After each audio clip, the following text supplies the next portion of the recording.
Thank you all for tuning in. The following is a presentation of Bald Spots Productions.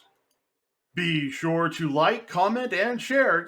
Subscribe, follow, whatever it is you've got to do to kick that algorithm into gear and help us reach more people.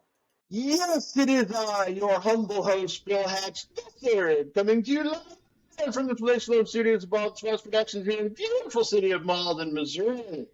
Joining me from more than acceptable safe social distances are my guests for today.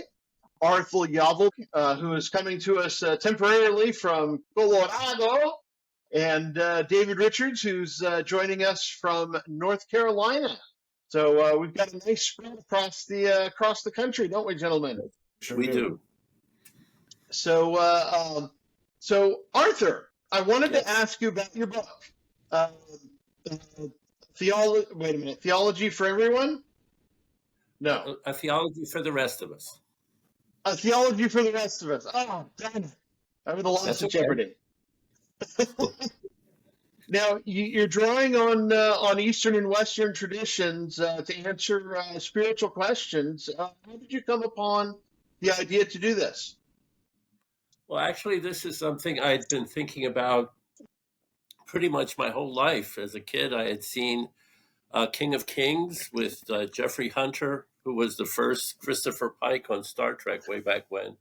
Yeah. But I saw King of Kings and I saw David Carradine in Kung Fu as a kid. And those kinds of things just led me to these kinds of thoughts for forever. And Dave, I know you're a life coach. I think it's interesting. The book takes an approach, too, to encourage people on their own to come up with their own answers. And I try to explain things and some of the issues in such a way that people can find them accessible and not be intimidated. That's, I think, the same kind of life coach experience that people may follow spiritually. So far, the feedback's been very positive. Not so much that I know anything special or even that anything's new, but it just seems I think a lot of people are intimidated in this kind of a sphere. They don't know so much, or they don't have a lot of degrees, and they certainly haven't had a mystical experience or anything like that. And from my perspective, you don't need all those kinds of things. These are the kinds of ideas that we all have in the back of our minds, and we need to give ourselves permission to pursue them to really find things that are meaningful for us. What I love about what you said, Arthur, is I feel like people confuse religion for the journey. And religion is really a vehicle. But like you said, ultimately, whatever you believe, at some point you have to reconcile your belief system. And that means getting out of the vehicle and figuring out kind of your path forward and how you take that. And that can be an arduous journey, but it's also the rewarding journey. I was listening to a Tony Robbins podcast, and he had on Jordan Peterson a few weeks back. And I followed Peterson a little bit before the pandemic, and he used to talk a lot about politics. And I guess my impression is during the pandemic, he found religion to a great degree. And he said the essence of Christianity is that you have to create, or you have to face malevolence and mortal vulnerability to maximize your resilience and foster the deepest levels of hope. And then he paraphrased it by saying, in order to become the biggest thing that you can be, or the best part of yourself, you have to face the worst there is to face. And that, for all of us, is an individual journey that we have to account for. Yeah, I think religion is more, depending on the religion and certainly upon the philosophy, is more than just a car, is more than just the vehicle. I think there is also a lot of GPS, I guess you could say, and helping to it's like, because I mean you need to know where you're going. How do you get there might take an interesting turn or two, but if you don't have a destination, then any direction will do. But I do like I like the Eastern philosophies. Most of them, in fact, are very compatible, I've found, with Christianity. Of course, when the theology gets kicked in, then I'm out. But I'm actually going to seminary right now, and I'm taking a class in mission. So we've actually talked quite a bit about other philosophies of living. Um, what are your takes on this, David? So, I'm a huge fan of Eastern philosophies. I was in the Marines for 15 years, and when I got out, Well, I thank you. I fell in love. Absolutely, I fell in love with yoga. I think while I was on active duty in the Marines, I don't know that I could have pointed out a yoga studio in my life. Um, but the weekend I got out, I read a Sports Illustrated article about football players using it to strengthen their midsections, and I thought, Hmm. well, if manly men can, like football players can do it, then I can do it too. And my first class was uneventful, not remarkable. I thought it might help me with stretching before lifting weights. But my Hmm. second class, I remember being probably 30 minutes into the class and just drenched in sweat just from moving your body, which I couldn't Yeah. understand how that would work. And then you get to the end of the class and you sit in what's called Shavasana or corpse pose. And this moment of stillness just came over me. Hmm. And it wasn't something that I ever found by going to church, but I was like, what is that? Like, I want more of that. I want more to that. And I just found that's what being present is. Hmm. And so within a year, I became a yoga teacher and just went on that journey. But it is, I love what you said too, in terms of there is an interconnection. And I think Hmm. that's what people miss. And that's what I would say about religions too. Religions are constraining, even though they have a destination, each one has a destination. Part of the idea, at least in some religions, is that to believe this, you can't believe anything else. And I feel like Hmm. that is the challenge that we face today. And you have to kind of step back and say, well, how does it all integrate? Because I can't believe that if followers of my faith are the only people who get in to whatever I believe in and the other people Right. don't, it just doesn't make sense to me. So I feel like the Eastern philosophies, especially when you look at Buddhism or Hmm. the concept of yin and yang, there is very much a parody in terms of the Christian message. And you just have to Hmm. step forward and really embrace what the Christian message is to understand that message itself. Yeah. Yeah. There's a line by Shakespeare that to the effect of a coward dies 1,000 deaths, but a hero dies but once. I think that's part of the dynamic here. I think a lot of people join religions for a sense of security and comfort. People are social animals. But when it comes to authenticity, I think it's Hmm. hard for people to take responsibility for themselves and their lives. In terms of Christianity and, say, Eastern religions, in Zen, there's this saying that be dead, be thoroughly, absolutely dead, then do what you want, and all will be well. In other words, you stop worrying about what other people think and Hmm. what demands are and those kinds of things. And in Christianity, you have the same message regarding the cross. Those who would save their lives shall lose it, and those who Hmm. are willing to lose their lives shall find it and keep it. This business of the cross is a symbol for the willingness to sacrifice everything, to empty yourself. The technical term is kenosis, Hmm. in order to find the truth, because you cannot find the truth if you're worried about what other people think and what other people do and what the pressures are. The best religions, the most effective spirituality and religions give people a format in which they can find themselves. The worst of religions is when they dictate how you have to be in some kind of a cookie cutter fashion. And unfortunately, people like the cookie cutter approach because it helps them feel secure. Unfortunately, what they don't realize is that security comes at a cost of their own individuality and their own Hmm. salvation. I taught middle school for a number of years, and it was amazing to me how much parents understood about peer pressure when it came to adolescents. Adolescents want to be different just like everybody else, but parents would not see how they themselves were so prone to these pressures of conformity. They wanted the Hmm. kids to be able to qualify for certain schools with certain values and all these kinds of things. And the Hmm. tension with adolescence was that adolescents, they want to be independent. They want to find out what it's like to be on their own and to take responsibility for themselves. And that would clash a lot of times with these parental expectations. It's very hard, but the spirituality message of both the East and the West is that you need to identify who you are and live a life of integrity in doing so. Unfortunately, that message has gotten lost in a lot of spheres. Well, you mentioned the Zen saying, I love that Zen quote, and it reminds me of what Marcus Aurelius once said, which was, imagine you have died and you're done. Now live the rest of your life properly. And basically then what he went on to say was, that which does not create its own light, or that which does not emit its own light creates its own darkness. And it was really beautiful because it even though that's two different philosophies separated by thousands of miles and potentially thousands of years, the view of a universal truth is common and found within each quote.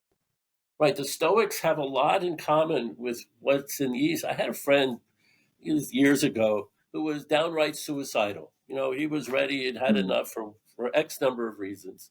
And basically his therapist said to him, well, what would suicide change? And he really thought about that. And his answer was, well, I wouldn't have to deal with everything that goes on around me in terms of pressures and conflicts and this and that and the other. So the therapist answered with, well, why don't you just live that way?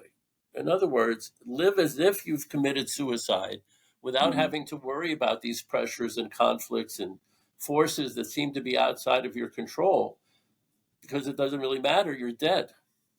I got to tell you, this was a transformative experience for him. This notion that, a lot of the pressures that we envision are really illusory if we face them head on and make a decision, a conscious decision. We have this one life and we're going to live it the way we want to live it, whatever happens. John Paul Sartre has a wonderful line too, that hell is other people. The idea that we're so worried about what other people think and do and all these kinds of things that prevent us from taking the risks that we need to take in order to really find what works for us in a real satisfying way.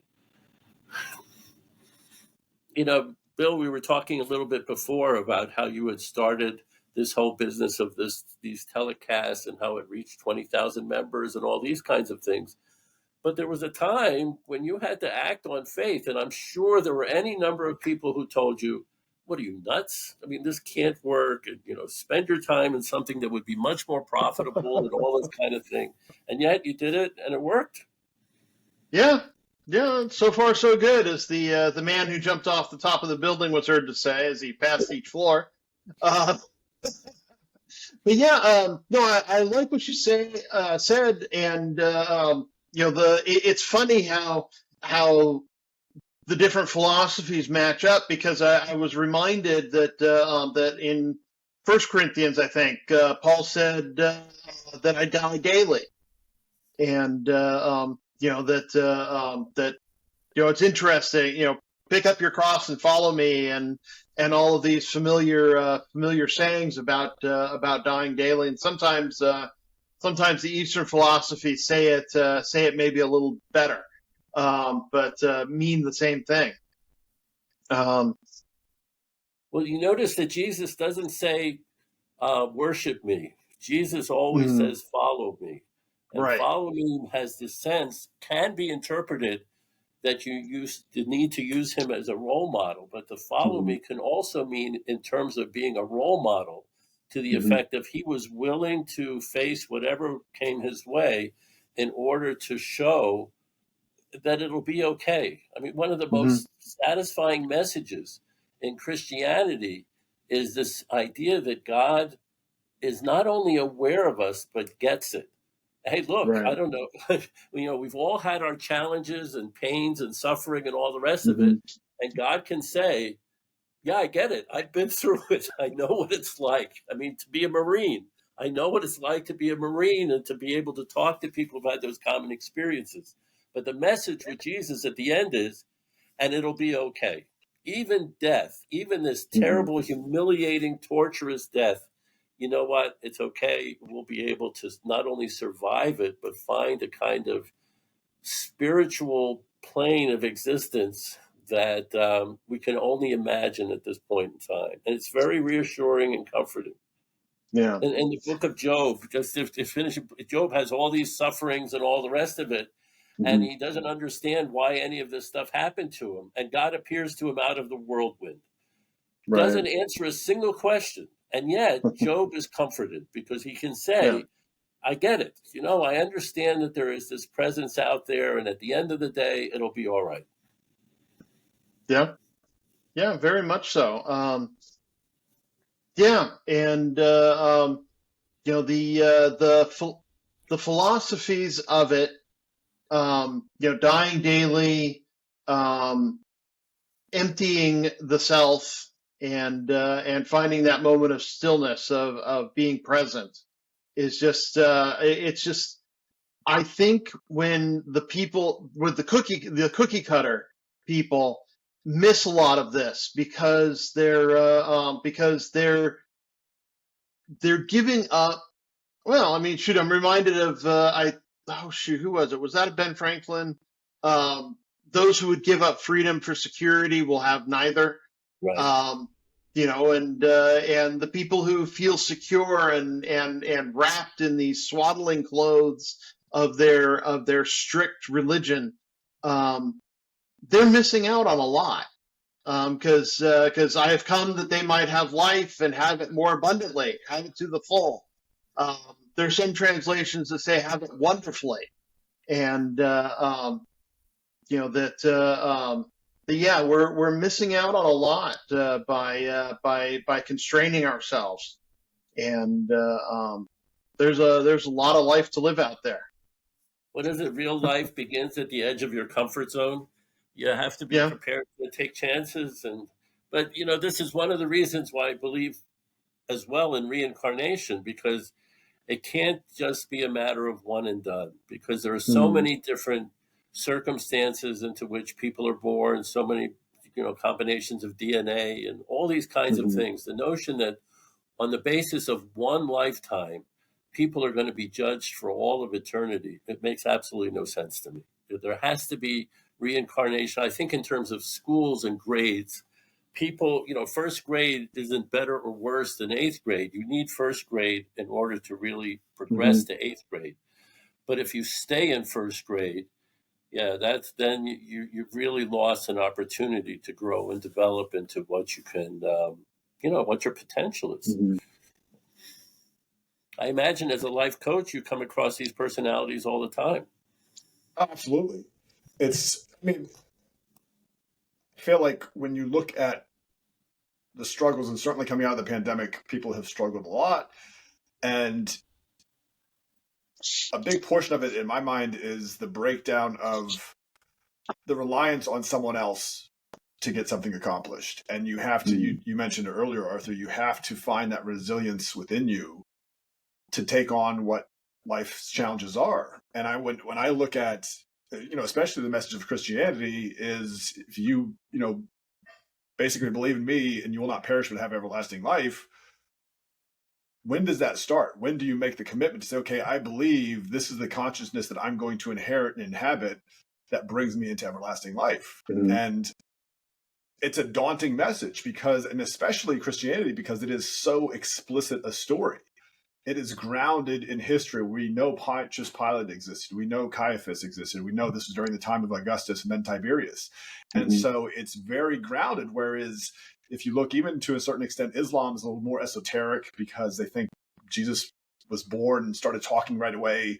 I mean, that's fantastic sounding for an infant to do that. Right.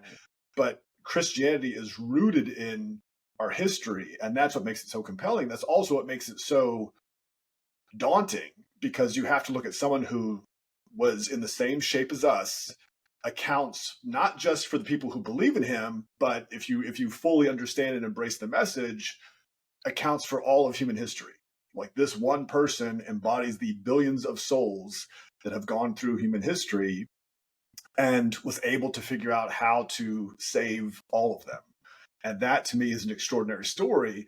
But when you start to embrace it from that level, that also gives you the faith to say, okay, there is something extraordinary about this story, and I want to be a part of that. Well, your experience with yoga, where you've experienced this mysterious oneness and everything that went with that of peace, it's very comparable to Jesus's talk about heaven. When people will say it's not here, it's not there. The kingdom of heaven is within you. Yep. that's exactly what he's talking about. It's not something that necessarily has to be in some future location or some future date. It's a state of mind that we can accomplish in our day-to-day activities. That's exactly the Eastern idea of nirvana. Yep. It's not a question of, after you die, you go someplace else and you experience eternal bliss and all these kinds of things. It's a state of mind where pain is inevitable, but suffering is optional. In other words, the experiences of life will be what the experiences of life are, but our reactions to those experiences of life, painful, pleasant, whatever they are, they're not going to affect us in our core if we can maintain that state that you attained as part of this yoga experience way back when. Well, and Arthur, I would even take it further. I mean, Jesus said, I am the light of the world. And what I would say is, do you take him at his word? Because if you take him at his word, then every person and everything you see is part of Christ. And that is the pathway, in my mind, towards the kingdom of God, because that allows you to access the Christ consciousness. And that's the pathway towards, I don't remember who said it, but I know it's in the scripture that someone said, we have the mind of Christ. We have the mind of Jesus. And so if that's true, if you can embrace the story that, depending on where you live your faith in the Bible, and I think what I mean by that is there are people who live it in the Old Testament, thou shalt not, and you're going to hell if you do all these things. There are people who live it during the time of Jesus. And then there are people who live it from the point that the battle's already won. Like the game is over in terms of that. And if you get to that level, then you say, okay, everyone and everything I see has already been saved by Christ. And when you operate from that place of faith, how you view the world literally changes. Yeah, the language is a little bit different in my perspective. It's not that everyone has been saved by Christ, but Christ has shown us all the way in which we can save ourselves. This is like the role model. I've done it, and you can do it too. In that kind of context, there's a real tension in Christianity these days, and I know your father's a minister, and I don't know. Hopefully, I won't be more offensive than usual. There's a real tension in Christianity between those who believe in a very traditional sense, where Jesus has died on the cross to save us from our sins, and a newer approach by people like Richard Rohr, who say that no, the message of Jesus is much more universal. There's this Christ consciousness. The way he puts it is that the is not Jesus's middle name. It's not Jesus the Christ. It's that Jesus is a teacher, whereby is a representative of this cosmic consciousness that everybody in every time period, in every culture, in every religion can tap into. But you have to be willing to, again, engage in kenosis, to empty yourself of your ego in order to actually be able to access it. And we also can't forget, living for today must include ethical behavior and creation care. That we need to actively participate in this world. Helping others with their things, with their problems, their issues, helping them get to a better life, and not caring about the suffering as much that one might go through as you work for other people. But from the Eastern perspective, it's not a function of self-sacrifice. I'd rather do this, but out of a sense of guilt, I'm going to help my neighbor or help my friend or something like that. Well, it shouldn't be out of a sense of guilt, but... Well, from the East, it's more out of this sense of this oneness for the universe. In our own bodies, if our foot hurts, our hand is not jealous of the attention that our mind is giving to the foot. The foot is a part of us, and the hand recognizes, to use this kind of language, the hand recognizes that if the foot is in pain, I am in pain. It is all of us. Ask not for whom the bell tolls, it tolls for thee. It tolls for thee. So in the East, it's not out of a sense of self-sacrifice or guilt or anything like that. It's in our own best interest to help other people, because we are all one. The rising tide helps all, raises all boats. Exactly. Yeah. Exactly right. Yeah.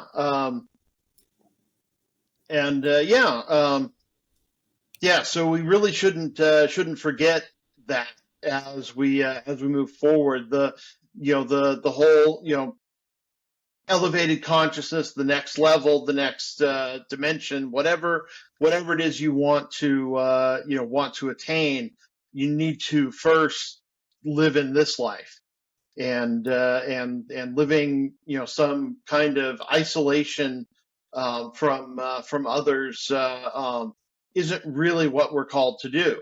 We're called to interact with our fellow human beings. That's almost universal in most philosophies I've found.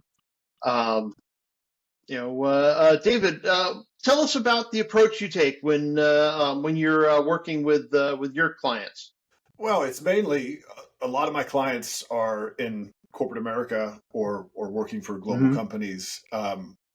And it's really just understanding what their needs are and where they're stuck, and then reframing their perspective so they have a different opportunity to explore a different path that's going to get them to where they want to go. But ultimately, Mm-hmm. it's relying on them to tap into their resilience. And that's where people get stuck is they've created a model of the world and they can't figure out how to get out of that model.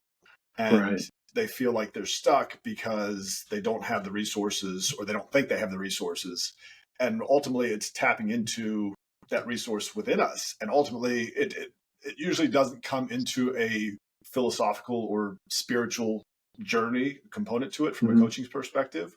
But that's ultimately what we're seeking to do is if the kingdom of God is within you, then you have unlimited resources available to you. And it's just a matter of you tapping into those to make sure that they are utilized to get your outcome. Right. Okay. I've always tried to get people, especially with adolescents, to get away from this notion of stuck and trapped and all those kinds of words that seem to limit our options. Alan Watts has this nice line that you are under no obligation to be the same person you were 5 minutes ago. So a single mother we had in school who felt trapped because she had kids and didn't know what she was going to do. There were financial limitations. And I said to her, well, why don't you just walk away? Just walk away and go off to wherever it is you want to go and leave your kids behind. And she said she can't. And I said to her, well, you can. What you're really saying, and let's understand each other, what you're really saying is you don't want to. You feel something for these kids, you feel something for their well-being, and you wouldn't walk away from them even if you could, because the truth of the matter is you can't. And I got to tell you, it made a big difference in terms of how she looked at her resiliency, to use your word, because it no longer became a burden. It was now a choice. And the fact that it was a choice was very empowering to her and reframed how she was looking at things. Yeah, absolutely. Yeah, once you reframe everything, then yeah, because things are all relative. I'm thinking about physics and frames there, and like, yeah, you frame yourself according to the Earth, and then it's like, well, of course you're here because there's gravity and all. But when you're framed to the moon, then you're not really stuck on some planet. There's another frame rate of existence. It's a different viewpoint and all. But David, I did want to find out about being a star in your own movie. I saw that on the form you filled out when you wanted to be a guest, and wanted to find out what exactly is that, being the star of your own movie. Yes. Well, it's looking to encapsulate holistically how you approach your life. And when I look at, we know from biologically speaking that men's brains are more compartmentalized than women's brains. Men's Okay. brains are more left-sided, where it's structure, logic, reason, and the corpus callosum between the right and left hemisphere is much thinner in men than it is in women. So women arguably think more holistically. And so my thought was, well, how do you get men in particular to start to look at their life holistically instead of saying, I'm going to behave this way when I'm out with my friends, and then I go to church Sunday and I'm a clean person and I live a decent life, and then I go back to doing whatever I do the rest of the week and that kind of thing. Right. And so it's really, how do you get everyone to take embark on their own hero's journey? And my thought was, most people live life and they have plans and they have goals, but they don't have a script. They don't have like, what is my overarching purpose of my life? Where am I actually headed with this thing, so that I can make an impact, I can contribute, I can live a fulfilling life that has provided value and meaning to other people. And the idea of coming up with your script is, first you have to figure out, what is my script and who's been writing it up to this point in my life? Because we outsource it to employers, we outsource it to other people, instead of saying, this is my life and this is the script. And then kind of once you figure that out, let's say, well, what's my hero's journey? If I, especially from a faith perspective, if I have a greater quest within me, what demon or what dragon or what thing do I have to overcome in order to become the hero, this greater version of myself I see? And so as I started to get into the concept of it, what you really start to look at is, who's my supporting cast? So who are the people I surround myself with? Are they people who are encouraging me to grow, or are they keeping me constrained into who I've been or who I am and not allowing me that opportunity to grow? You also start to look at the soundtrack, and the soundtrack isn't just the music we listen to, but it's also, where do you put your attention and time? Are you going to the same news sites day after day, getting the same stories of fear and concern and clickbait that keep you going back for more? Or are you surrounding yourself with people who have compelling thoughts, who are challenging what you think so that you continue to grow? And you also look at your props, just the things that you have around you in your house, in your life. Are those things that are starting to, again, constrain you or help you expand? And as you start to look at this holistically, you start to look at, I know personally for me, after doing this for 9 months, everywhere I go starts to feel like a movie set. And that comes back to this idea, if God is everywhere and everything, then let me see and embrace that in everywhere and everything that I am part of. And from there, it's just, how do you set a compelling future for yourself and a future version of yourself that you aspire to? And as you do that, you'll start to understand what your journey is. And that's when the adversary pops up and shows you, nope, you're going down the wrong path. This is, if you want to become the hero that you are meant to be, these are the things that you have to do to become that version of yourself. Seeing an interesting way to frame it. I kind of like that's also the Hindu perspective. In Hinduism, that's exactly how Hinduism works. The Brahma, or God, is basically bored. Eternal perfection isn't all it's cracked up to be, apparently. And he divides himself up into all of us, good, bad, indifferent, and wants to experience life as it is. And the only goal that we have is to act with integrity. Integrity comes from integer, to be one. And we're not only one with the universe, but we're one with ourselves, so that we're acting the same on Sunday as we are at the office on Monday. Exactly. Because a lot of times we think we're getting away with something when we act differently on Sunday than we do in the office on Monday. And the reality is, we've cut ourselves up so that we're not experiencing who we are as a totality. In the Talmud, Jewishly in the Talmud, there's this story of Zusia, who is on his deathbed, and his friends are around him saying, why are you so distraught? You've been a good person. And Zusia answers that, I'm afraid I'm going to go to heaven, and, I haven't been anything special. I certainly haven't been anything great like Moses. And the rabbi who's there says, when you go to heaven, God's not going to ask you why you weren't Moses. God already made Moses. He's going to want to know to what extent you were Zusia. To what extent did you live your life the way I created you to do? And that's a personal responsibility we all have, and a lot of us shy away from it. Yeah, being the best you can be. We're all given different talents, different levels of ability, and it's making the most of what we've been given. Otherwise, if we were all measured with the same ruler, then a lot of people would fall short. I know I would, but I think I'm being a pretty good Bill. Yeah, that's all you can ask for. Babe Ruth was a great athlete in baseball, but he'd have made a lousy jockey. Yeah. So it's all a matter of making sure you've selected something that is consistent with your values Mhm. and try to implement it as best you can. I mean, the Marines, right? Be the best that you can be and all that kind of thing. It's about integrity and discipline that goes with it. Mhm. It's not just about, people have this thing about mysticism that it's all about bliss and going through life with as if, your feet are 6 inches off the ground and all this kind of stuff. That's not mysticism. Mysticism is infusing this spirituality through reality, through the world around us. In Zen, it's called Satori is samsara. Samsara is this world of illusions, but this distinction between samsara and satori is itself as an illusion. You have to integrate the two. Mhm. That you want to live your life in the context of this spiritual value that ultimately makes life worth living. I mean, how many people wait until they're on their deathbeds before they realize that the stuff they pursued their entire lives was a waste of time? What is it? Nobody on their deathbed wished they had spent more time at the office. Right. Right. It's a choice we can make now so that when we're on our deathbeds, we don't have those kinds of regrets. Mhm. Yeah. Yeah. But we do all have regrets and will, because we don't all live to the fullest of our abilities. We get confused about what choices to make.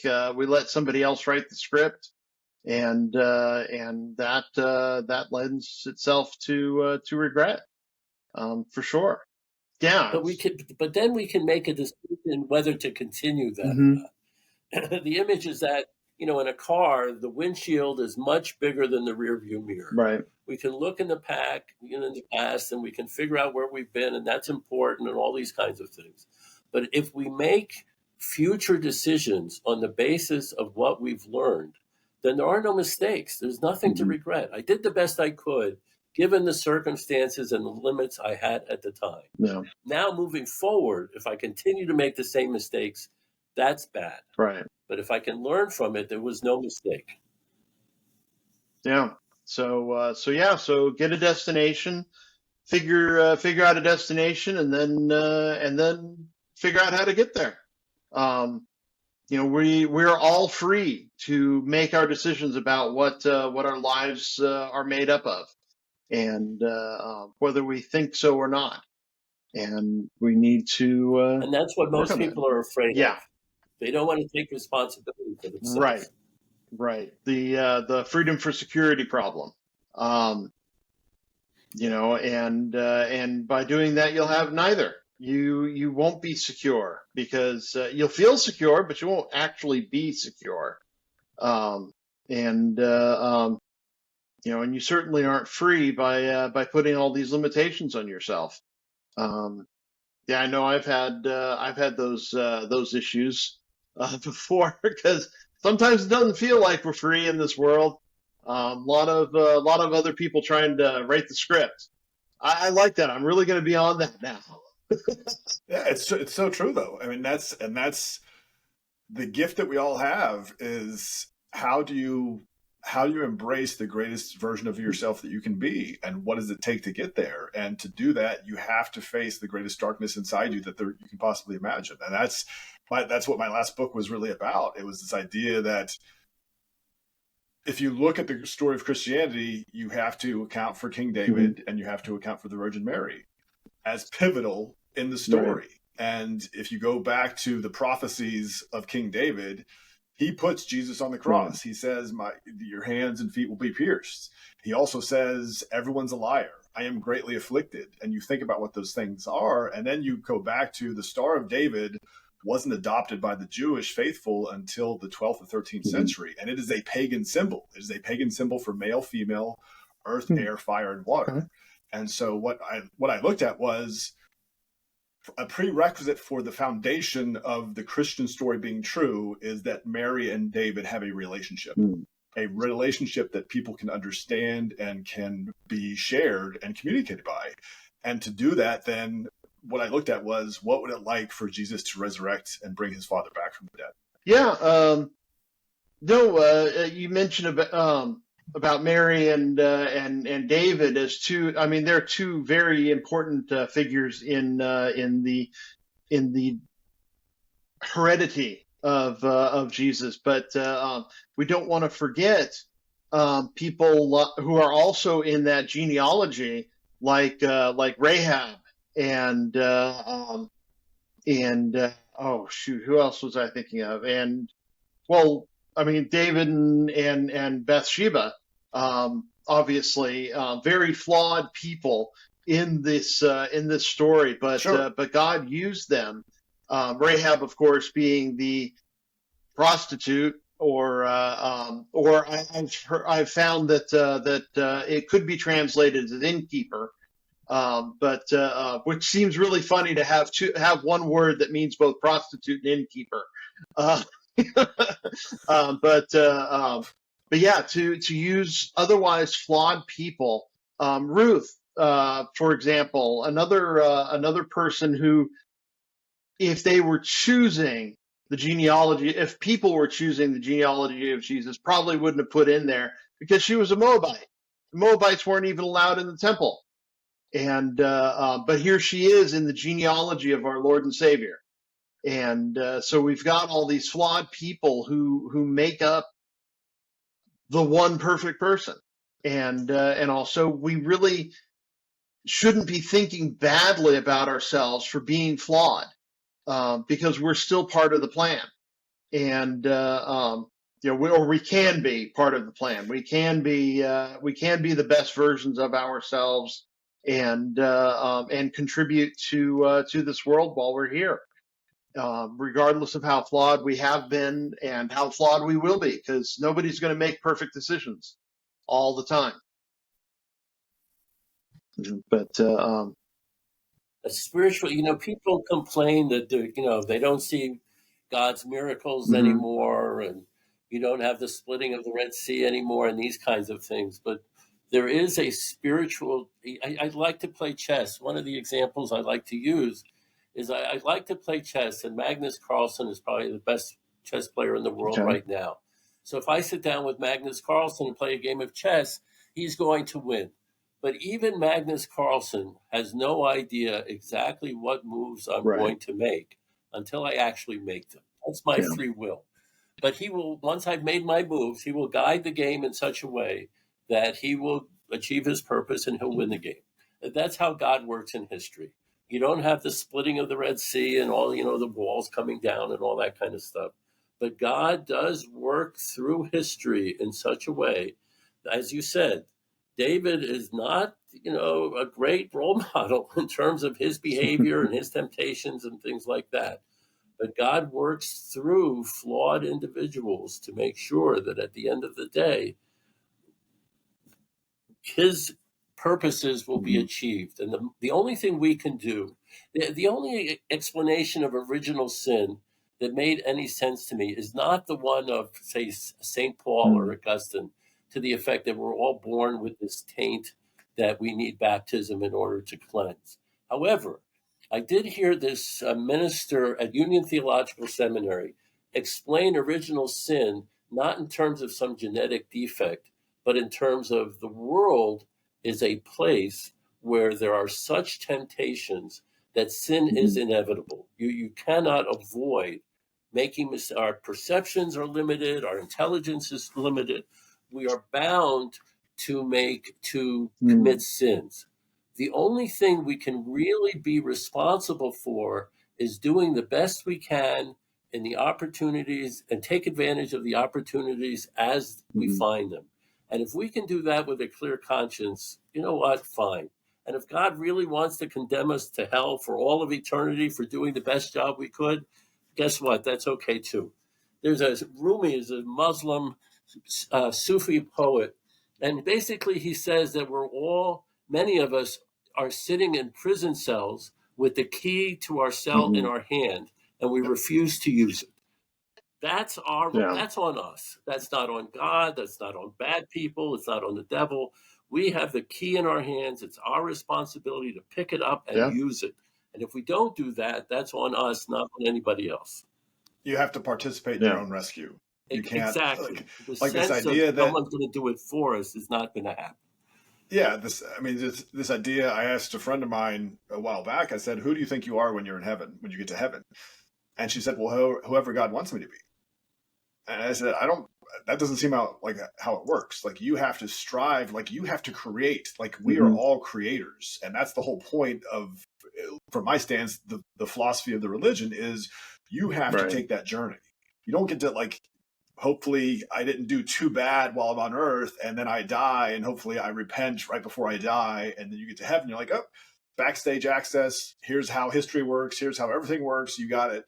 Like you have to consciously go through that journey so that you can arrive at that destination. Because if you just think that you're going to miraculously have this universal understanding of how everything works with no separation, conscious separation from your faults and your deficiencies, that does not make sense to me as a philosophy on how you get to heaven. Like that has to be a conscious journey where you are ridding yourself of those things and consciously striving for. No, absolutely. And that's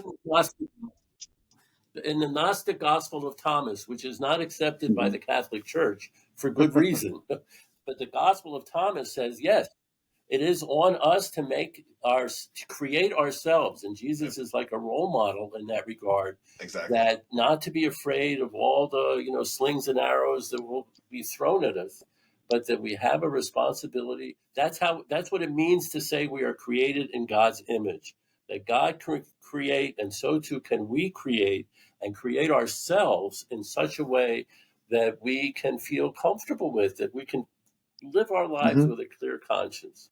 Yeah, absolutely. Yeah, it's not, as I see it, it's not that the works are necessary, working on oneself, working for others, doing good deeds, improving yourself are not necessary for salvation. But if you are truly saved, you will want to do these things. And Right. that is an expression of your faith, your changed heart, if you will. And that we will, much like if one falls in love here on earth, with another, then you're going to want to do nice things for that person. You're going to want to make yourself better for that person, and do the things that person likes. It's the same thing with one's love for God and Christ. It's that we will want to do those things because we love God, and improving oneself is definitely one that's high on my list, because I don't want to show up in eternity and be a little ugly, but. And that love is all encompassing. The image, again, in the Gnostic Gospels, that the sun, S-U-N, the sun casts its light on everyone, good, bad, young, old, indistinct. The sun, by virtue of being the sun, does not discriminate in bestowing its energy, its life-giving energy. Well, if we're really motivated by love, we can manifest that love universally, whether we're talking about good people, bad people, people we like, people who drive us crazy, whatever it is, we can still act out of that sense of compassion that comes from naturally within, as opposed to, well, I'll love this person because I agree with this person, but this other person I'm not going to love because they don't deserve it. That's not the kind of love Jesus talked about. Absolutely.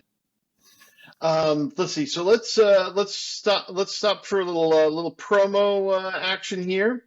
Let's see, Arthur. Your website is arthuryavelberg.com. I'll put the link to it in the description. And you've written the book Theology for the Rest of Us, and definitely sounds interesting from our talk. Let's see, and then David, your website is davidrichardsauthor.com, and you've written several books, but we haven't gone into the titles of them as yet. Where's the best place to find your book?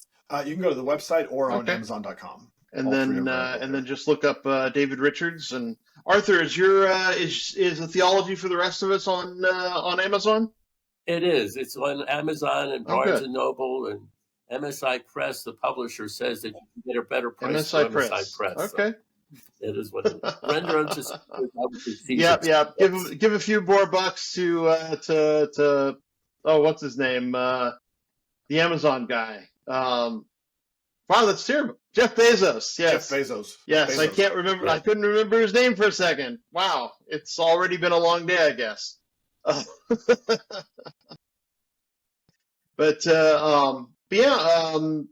Let's see, Arthur. Is that your only book so far? It is, and it's funny, and it's not even that long a book. It's Oh, barely wow. 100 pages, and it took me like 70 years to write it. So I'm not writing another. It's not even nearly a page a year. So in terms of what I've learned over this lifetime, my guess is I have a lot more to come because I haven't figured it out yet. But this title for the rest of us, it's basically for people who are honestly like me, not Mhm. no degrees, no fancy accent, no fancy Those robes or pinkies anything out, like everyone. that. But people who have not had, yeah, it's just this is. I look at the world as with a sense of wonder, and ask Mhm. myself questions. Does it really make sense that this is all the result of some arbitrary accident? And I can't say, yeah, it was just a fluke. And once you believe it wasn't a fluke, it leads, one Mhm. step leads to the next, leads to the next. And, you come to believe that there really is something special going on. And we may only perceive it in stages or by degree, but there's something Yeah. out there. And Yeah. it's No, it amazing. absolutely is. Yeah, and whether you call it the engine of creation or God or something in between, it's definitely out there. And David, what about your books? Yeah, so they all have colorful titles. My first one was Whiskey and Yoga, Okay. about finding your purpose in life, and obviously that will tell you where I was at a certain phase in terms of spirits. Both tell the story of a spirit. My second book was The Lighthouse Keeper, and that was really my understanding and my kind of sharing of what it's like to understand yoga from a Western perspective, and just the idea that if you can master your mind and really allow yourself to be present, you can start to design your life instead of always reacting to life. And then the last book I wrote during the pandemic, and obviously a very spiritual themed one, but it is called Love Letters to the Virgin Mary, the Resurrection of King David. And it's the idea that it harkens back to early Genesis as well as Psalm 82 that says, did I say, are you not God? Ye are gods. So it's the idea that we're all gods, and that's the answering to the one true God, Christ, the Savior. And it's just how David and Mary would find each other in the afterlife. Interesting. Let's see. So yeah, go out and check out these books. Definitely worth reading, and because you want to master your mind and learn to think for yourself.